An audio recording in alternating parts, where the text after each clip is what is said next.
Occupied Kashmir ఇంకా వదిలేయవలసిన పరిస్థితి వచ్చింది. అక్కడ దాకా మనం వెళ్తాం. ఉమ్, అంతే తప్పితే ఇంకెదరికి వెళ్ళడం అనేది అవసరం లేదు మనకి. ఇప్పుడు ఏవో రకరకాల డిమాండ్లు ఉంటాయి, ఏవో చేస్తూ ఉంటారు. ఎందుకంటే మనకు అన్ని రకాలుగా చూడాలి. మనకి చైనా ఇంపార్టెంట్. చైనా అవును. చాలా ఇంపార్టెంట్, క్రూషియల్ మనకు. పక్కన మనకి బంగ్లాదేశ్ తో ప్రాబ్లం వస్తుంది. ఉమ్.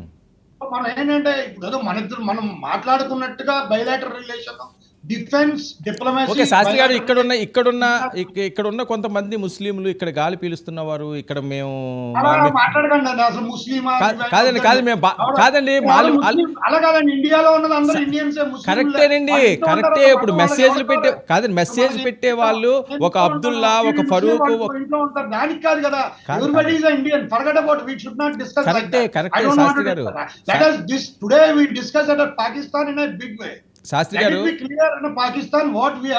శాస్త్రి గారు, ఐ అగ్రీ విత్ యూ.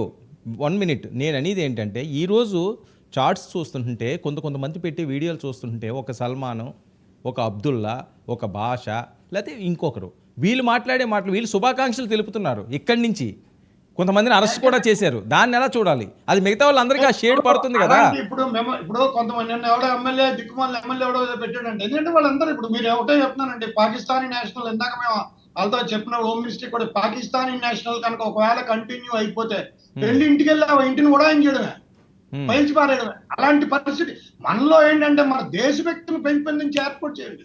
ఇవాళ మీరు ఏం జరిగింది, ఆ ఇద్దరు టెర్రరిస్టులని ఐడెంటిఫై చేసి వాళ్ళ ఇల్లు లేపేశారు. చేశారు ఫస్ట్ టైం ఇన్ 35 years. మనం ఎప్పుడు మన డిఫెన్స్ ఫోర్సెస్ పేల్ చేయడం ఉండదు, బుల్డోజర్లతో కొడతారు. అలాంటిది కాదు, ఈసారి మొత్తం గ్రెనేడ్లతో పేల్ చేశారు. సో అలాంటి పరిస్థితి ఉండాలి. ఎందుకంటే ఆ మాత్రం మన దేశాన్ని మనం ప్రేమించలేనప్పుడు ఈ దేశంలో ఉండడం మీ వల్ల కాదు. వదిలేమనండి. ఓకే, దేశాన్ని ప్రేమించి తీరాలి కదా. మన తల్లిని మనం ప్రేమించాలి. తల్లిని ప్రేమించనున్నాడు, దేశాన్ని ప్రేమించలేడు. ఈ దిక్కుమాలి ఈ మట్టి లేదు, మట్టి అట్టుకు చెప్పానండి. దేశాన్ని తల్లిని ప్రేమించలేడు, ఈ దేశంలో ఉండవలసిన అవసరం లేదు. తీసుకోవతలు పారాడమే. Okay, right. లక్ష్మీనారాయణ గారు,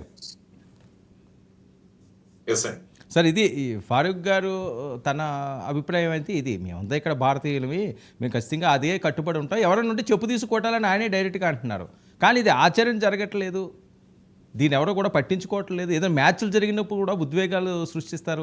ఓకేలేండి, అభిమానులు అన్నది ఏ దేశమన్నా క్రీడల్లో ఉండొచ్చేమో కాక, కానీ కావాలని రెచ్చగొట్టే ధోరణి, కావాలని ట్వీట్లు పెట్టే ధోరణి, కావాలని వీడియోలు పెట్టే ధోరణి, దీన్ని ఎలా చూడాలి? ఇది సహించలేరు కదా. ఎందుకంటే ఈ ట్వీట్లు ఇవన్నీ కూడా ఇంటర్నేషనల్ ఎఫెక్ట్. ట్వీట్లు పెడుతున్నారన్నది కూడా మనకు తెలియదు. సో ఈ విధమైన పరిస్థితులను మళ్ళా ఒక రకమైన భారతదేశంలో విద్వేగాలు సృష్టించడానికి మరి పాకిస్తాన్ ISIS ఫేక్ అకౌంట్స్ ద్వారా ఈ విధంగా కూడా చేసే అవకాశం ఉంటుంది మరి.